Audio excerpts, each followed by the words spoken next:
Controversial Bill Burns, and nobody likes a quitter.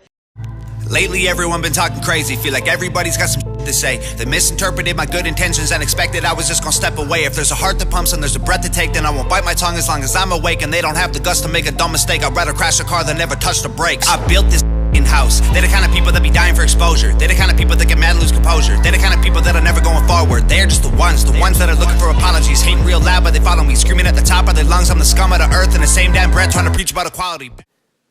Yesterday, I decided that I wanted to watch a movie that I've been pushing back for quite some time, and that is the most recent Transformers movie from last year, Transformers: The Last Knight. Now, when I heard the reviews for this movie, it was automatically terrible, horrible, awful, don't even waste your time with this movie. But I got the entire series of Transformers movies for a pretty darn good price, and I decided, hey, why not go ahead and just try it out? Because, to be fair, I fell in love with the first Transformers movie when it came out so long ago.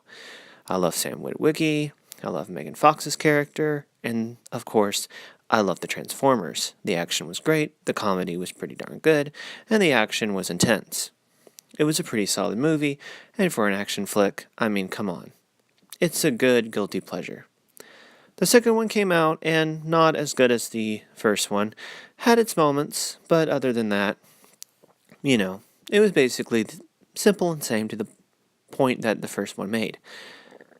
Then 3 came out, and 4, and 5. And it seems as though, with each and every movie, as many of you probably know, it gets more boring, the same old, nothing really new or interesting, maybe 1 or 2 things. But is it worth sitting down for over 2 hours to watch? No. Hour and a half? Maybe.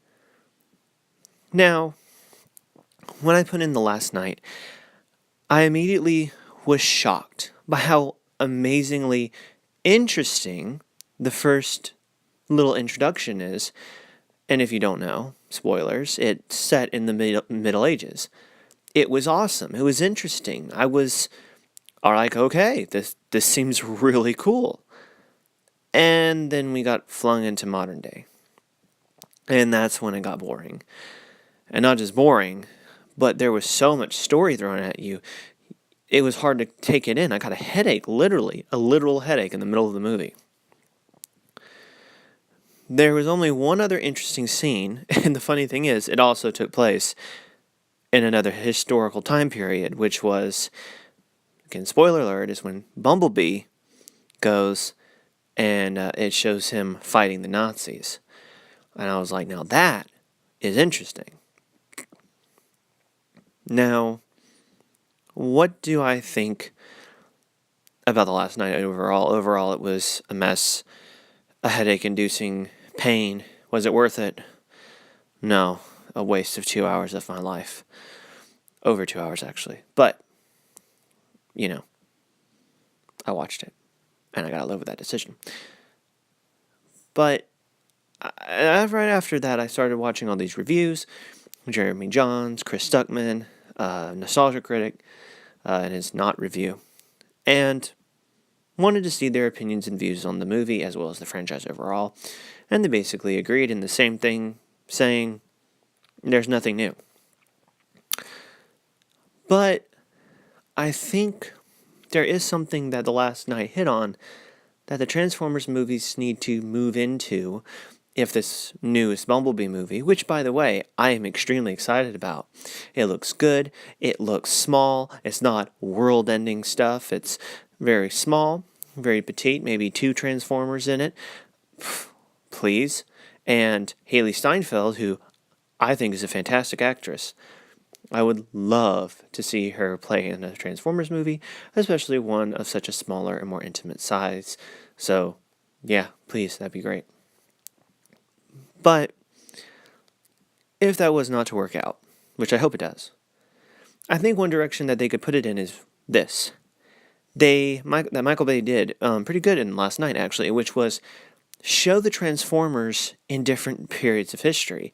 Kind of Assassin's Creed it, showing it through ancient Egypt, Middle Ages, Dark Ages, the Age of Enlightenment, the Age of Expedition and Discovery, the Space Age, World War I, World War II. You could do feudal Japan, you could do the Mongolian Empire, you could do ancient Mesopotamia.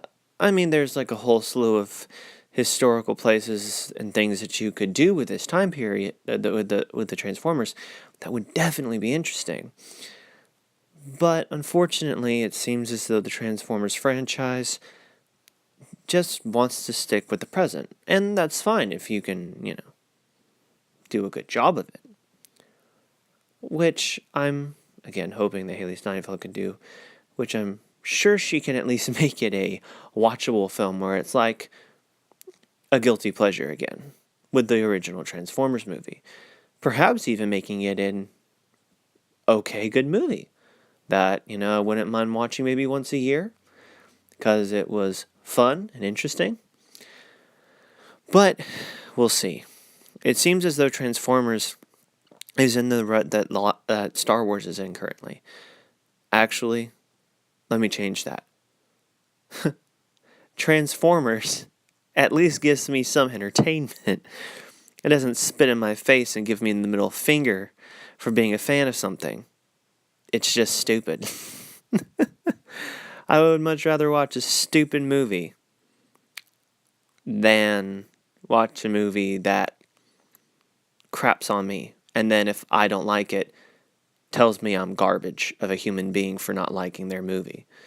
At least Michael Bay's like, oh yeah, they're not deep. So anyways, if you have any thoughts on this, please let me know in the comments below. Subscribe to my channel, Matrix Wars, and like the video if you liked it, dislike it if, you don't like it, that's cool too. And, as always here at Matrix Wars, may the Force be with you.